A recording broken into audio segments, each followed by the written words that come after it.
আসসালামু আলাইকুম প্রিয় শিক্ষার্থীরা, সবাইকে জানাচ্ছি ত্রিকোণমিতির তৃতীয় ক্লাসে স্বাগত। তো আজকের ক্লাসে আমি আলোচনা করব 4 নম্বর এবং 5 নম্বর ম্যাথটি। তো প্রথমে আমি সলভ করব 4 নম্বর ম্যাথটি।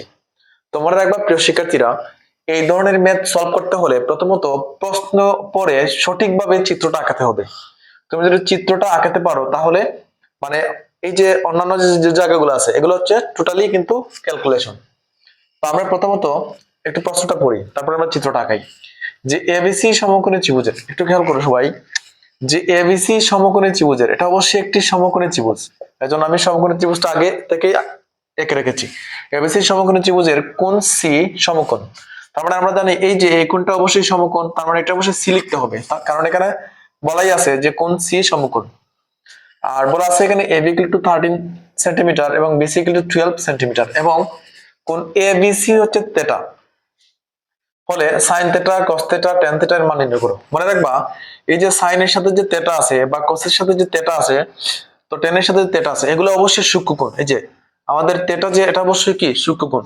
তার মানে আমি থেটা আমি চাইলে এখানেও দিতে পারি বা আমি এখানে চাইলেও দিতে পারি, কারণ এই কোণটা আমার সূক্ষ্মকোণ, আবার এই কোণটা আমার সূক্ষ্মকোণ। তো আমি ধরলাম আমি এখানে থেটা দিলাম, এই কোণটা হচ্ছে আমাদের থেটা। আর এখানে একটু খেয়াল করো সবাই, এখানে বলেই দেওয়া আছে যে কোণ এবিসি সমান থেটা। তার মানে এটা যদি আমি এ ধরি, এটা যদি আমি বি ধরি, তাহলে এবিসি এবিসি সমান হবে থেটা। তো মনে রাখবা এই থেটা কোণের ক্ষেত্রে আমাদের এটা অবশ্যই হবে লম্ব। লম্ব মানে বিপরীত বাহু।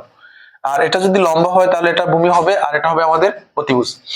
আর কোয়েশ্চনে দেওয়া আছে কি যে এই এবি সমান 13, এই যে এবি সমান 13 সেন্টিমিটার, আর বিসি সমান কত? বিসি সমান হচ্ছে 12 সেন্টিমিটার। কিন্তু আমাদের লম্বর মানটা কিন্তু আমাদের দেওয়া নাই। তাহলে আমরা লম্বর মানটা আমরা কিভাবে বের করব? অবশ্যই আমরা আমাদের বিখ্যাত পিথাগোরাসের সূত্র অ্যাপ্লাই করব। তো তার আগে আমরা প্রথমে তো এখানে বলে নিব যে দেওয়া আছে এবিসি সমকোণ ত্রিভুজের কোণ সি 90 ডিগ্রি। এই যে কোণ সি 90 ডিগ্রি, এই যে সমকোণ বলা আছে, সমকোণ মানেই 90 ডিগ্রি। কোণ এবিসি সমান থেটা, এই যে কোণ এবিসি সমান থেটা এটাও দেওয়া আছে, এবং এবি সমান 13 সেন্টিমিটার, বিসি সমান 12 সেন্টিমিটার, এগুলো সব আমাদের কোয়েশ্চনে দেওয়া আছে। তো আমরা প্রথমত যেটি করব, আমরা পিথাগোরাসের সূত্র অ্যাপ্লাই করব। তো পিথাগোরাসের সূত্র অ্যাপ্লাই করে আমরা লম্বর মানটা আমরা বের করে নেব। তো আমরা আমাদের যে সূত্র হচ্ছে অতিভুজ স্কয়ার সমান লম্ব স্কয়ার যোগ ভূমি স্কয়ার। এই যে অতিভুজ স্কয়ার সমান লম্ব স্কয়ার যোগ ভূমি স্কয়ার, এটা আমরা অ্যাপ্লাই করলাম। তারপরে আমি মান বসিয়ে দেব। এই যে এবির মান কত? এই যে এবির মান হচ্ছে 13 স্কয়ার। এসির মান তো আমরা বের করব, এসি স্কয়ার এর এসি স্কয়ার। তারপর আছে বিসি, বিসির মান কত? 12 স্কয়ার।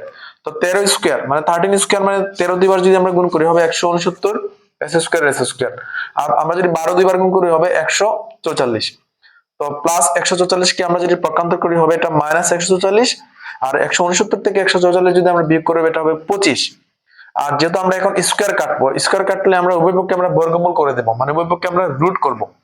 তাহলে রুটের স্কয়ারে কাটা থাকবে এসি, আর 25 এর রুট হচ্ছে 5। তো তার মানে আমাদের এই যে লম্ব এসি হচ্ছে আমাদের কি লম্ব, লম্বর মান হচ্ছে আমাদের কত? 5। তাহলে এখন আমরা সাইন থিটার মান নির্ণয় করব।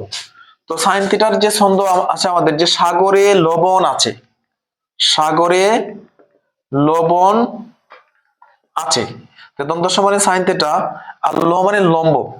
তো মনে রাখবা সাইন থিটা ইকুয়াল টু লম্ব, আর ও মানে অতিভুজ। ও মানে কি? অতিভুজ। তো লম্ব বাই অতিভুজ, তো লম্ব কত আছে? 5, আর অতিভুজ কত আছে? অতিভুজ 13, এই যে 13। আর cos থিটার ছন্দ হচ্ছে কবরে ভয় আছে, মানে ভূমি বাই অতিভুজ। এই যে ভূমি হচ্ছে আমাদের 12, আর অতিভুজ হচ্ছে আমাদের 13। আর tan থিটা হচ্ছে টেরারা লম্বা ভূত, মানে লম্ব বাই ভূমি। এই যে 5/12, লম্ব হচ্ছে 5 আর ভূমি হচ্ছে আমাদের 12। তো এটাই হচ্ছে আমাদের আনসার। হ্যাঁ, এখন আমরা সলভ করবো 5 নম্বর ম্যাথটি। তো 5 নম্বর ম্যাথে আমরা দেখবো যে প্রথমত প্রশ্নটি পড়বো, প্রশ্নটি পড়ে আমরা চিত্রটি অঙ্কন করব। চিত্রটি অঙ্কন করলে আমরা বাকি জায়গাটা খুব সহজে করে ফেলতে পারবো। তো এখানে বলা হয়েছে এবিসি সমকোণী ত্রিভুজের কোণ বি কোণটি সমকোণ। তার মানে আমরা জানি এই কোণটি হচ্ছে কিন্তু আমাদের সমকোণ কিন্তু 90 ডিগ্রি।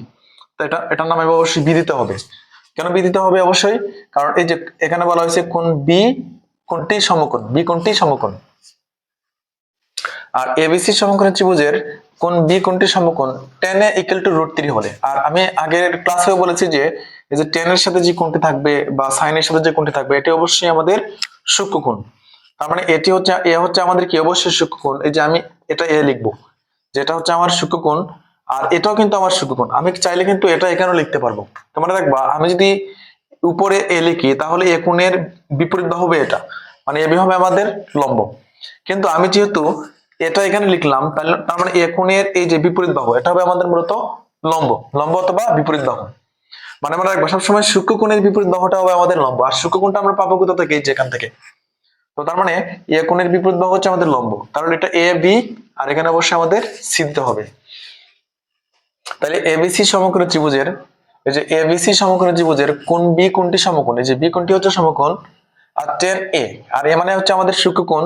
আমি সবসময় মনে রাখবে এখানে তুমি সূক্ষ্মকোণ ধরে নেওয়ার চেষ্টা করবে, এই কোণটিকে তুমি সূক্ষ্মকোণ ধরে নেওয়ার চেষ্টা করবে, তাহলে সবসময় আমরা নর্মালি যেটা আসলে লম্ব ভাবি যে সোজা, যেটা সোজা হচ্ছে এটা তো আমাদের লম্ব, আর যেটা নিচে আছে এটা হচ্ছে আমাদের ভূমি, তাহলে ওইভাবেই মানে এটা লম্ব হয়ে যাবে, এটা ভূমি হয়ে যাবে যদি আমরা এই কোণটাকে আমরা সূক্ষ্মকোণ ধরি। আর যদি আমরা এই যে উপরের কোণটাকে আমরা সূক্ষ্মকোণ ধরি মানে এ লিখি, তাহলে এটা ভূমি, এটা লম্ব হয়ে যাবে আর এটা ভূমি হয়ে যাবে। তো তার মানে দেখো এই যে tan a = √3, তো আমরা প্রথমত লিখবো দেওয়া আছে এবিসি সমকোণী ত্রিভুজের কোণ বি 90 ডিগ্রি এবং tan a = √3। আচ্ছা মনে রাখবা এই যে √3 এর নিচে কিন্তু একটা 1 আছে। তো এখানে একটু খেয়াল করো সবাই, যে আমরা জানি টেরা লম্বা কিন্তু ভূত, টেরা লম্বা ভূত, তো এটা মানে tan θ, আর ল মানে লম্ব, আর ভূ মানে ভূমি, মানে লম্ব বাই ভূমি। তো এখানে আছে কি যে tan = আছে, যে tan a = আছে √3/1। তো আমরা জানি tan এর উপরে যেটা থাকে ওটা হচ্ছে আমাদের লম্ব, তার মানে √3, tan এর উপরে কি আছে √3, তো √3 হবে আমাদের লম্ব। আর নিচে কি থাকে ভূমি, আর নিচে কত আছে 1, তার মানে 1 হচ্ছে আমাদের ভূমি, তাহলে লম্ব বাই ভূমি। আর আমরা দেখব লম্বকে বলা হয় বিপরীত বাহু আর ভূমিকে বলা হয় সন্নিহিত বাহু। তার মানে এখানে লিখবো এ কোণের বিপরীত বাহু, এই যে এ কোণের ক্ষেত্রে বিপরীত বাহু মানে লম্ব, এটা হচ্ছে BC = √3, এবং সন্নিহিত বাহু হচ্ছে AB = কত 1, মানে ভূমি হচ্ছে আমাদের 1। তো এখন আমরা দেখতে পাচ্ছি যে আমাদের এখানে অতিভুজের মানটা দেওয়া নাই, আমরা অতিভুজের মানটা প্রথমে বের করে নেব। এজন্য আমরা কাকে ব্যবহার করব, অবশ্যই আমরা পিথাগোরাসের সূত্রকে ব্যবহার করব, যে অতিভুজ স্কয়ার সমান লম্ব স্কয়ার যোগ ভূমি স্কয়ার, যে অতিভুজ স্কয়ার সমান লম্ব স্কয়ার যোগ ভূমি স্কয়ার। তারপর দেখো বিসির মান কত, এই যে বিসির মান হচ্ছে √3, আর এবির মান কত, এবির মান হচ্ছে 1, রুটের স্কয়ারে কাটা থাকবে শুধু 3, আর 3 আর 1 কত 4। তো আমরা জানি স্কয়ার কাটতে হলে অবশ্যই আমাদের কি করতে হবে, রুট করতে হবে উভয় পক্ষকে। তো রুটের স্কয়ারে কাটা থাকবে এসি, আর 4 এর রুট হচ্ছে 2। তো এটা হচ্ছে আমাদের, দেখো এখানে বলছে যে √3 sin a * cos a = 3/4 এর সত্যতা যাচাই করো। তো আমরা এই যে এই অংশটাকে লিখবো লেফট হ্যান্ড সাইড, এটাকে লিখবো আমরা লেফট হ্যান্ড সাইড। তো লেফট হ্যান্ড সাইড লিখবো √3 sin a * cos a। তো √3 আমরা দেখবা এই যে sin এর মান কি, sin মানে সাগরে লবণ আছে, তো sin θ মানে বা sin a মানে হচ্ছে লম্ব বাই সাগরে লবণ আছে, লম্ব বাই অতিভুজ, লম্ব বাই অতিভুজ। আচ্ছা অতিভুজ তো এসি এর মান কত 2, তো এখন আমার যে লম্ব লাগবে, কি লাগবে লম্ব, তো লম্ব কত √3, আর অতিভুজ কত 2, মানে √3/2, তা সাইন এর মান হচ্ছে √3/2। আর cos হচ্ছে কবরে ভয় আছে, মানে ভূমি বাই অতিভুজ, আমার ভূমি কত, এই মনে রাখবা cos a হচ্ছে ভূমি বাই অতিভুজ। এই যে ভূমি কবরে ভয় আছে, এটা ছন্দ থেকে আসছে এই সূত্রগুলা। cos a = ভূমি বাই অতিভুজ। তো ভূমি কত, ভূমি হচ্ছে আমাদের 1, আর অতিভুজ কত, অতিভুজ হচ্ছে 2। তার মানে এটা হবে আমাদের এই যে cos এর মান হবে 1/2, এই যে cos এর মান হবে 1/2।